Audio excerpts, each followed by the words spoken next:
All right, Todd with Jeep Speed Shop, here to talk about the shifter that we use in the Jeep JK. Now this will work for 6-cylinders too, because we got a couple 6-cylinders now running around with 8 speeds. So same shifter. This is a Challenger shifter from, I think it's 2015, 2017, 8 speed, could be 6-cylinder, and it could be V8, same shifter. All right, so this is in an 08 JK, but it's the same 07 to 18 in the JKs. The floor plate, and I'm going to show this. So here's the floor plate that we use.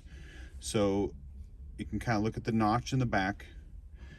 That would be the driver's side. So this is the top. There's the front. And you can kind of see the offset. Okay.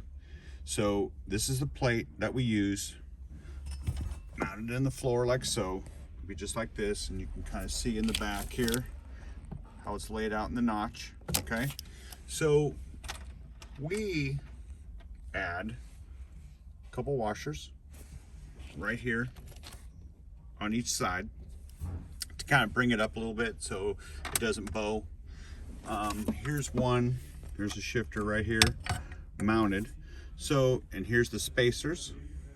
We also grind the bottoms down, so we weld the bolts in, kind of ground the bottoms down so that it fits flush, just for a little bit better fitment. And then there's also a wiring harness, I believe, that is run right here. You can kind of see it right there. There's a tab we kind of grind off just to make it fit a little bit better.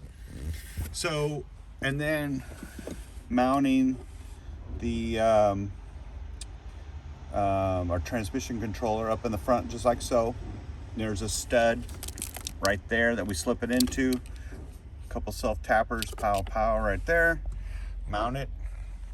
So just a quick talk about the shifter mounting in a JK for the 8-speed using the Challenger shifter. I mean, this one has now, you know, an Atlas, and you know, there's the shifter for the Atlas. This thing had a you know, 4-to-1, which is, I think, way too much for the 8-speed. So we got rid of the 4-to-1, and now we're running a 3-to-1 Atlas in this one. And we could have ran the non-Rubicon case, but he wanted an Atlas so he could do a front dig. Only reason why there's an Atlas in this. So just a quick video of the shifter, the module, and in this case, you know, the Atlas shifter setup. This is kind of a layout here of this Jeep. This one's turned out really well. So we've had a few questions, so I figured I'd do a video. All right, Jeep Speed Shop out.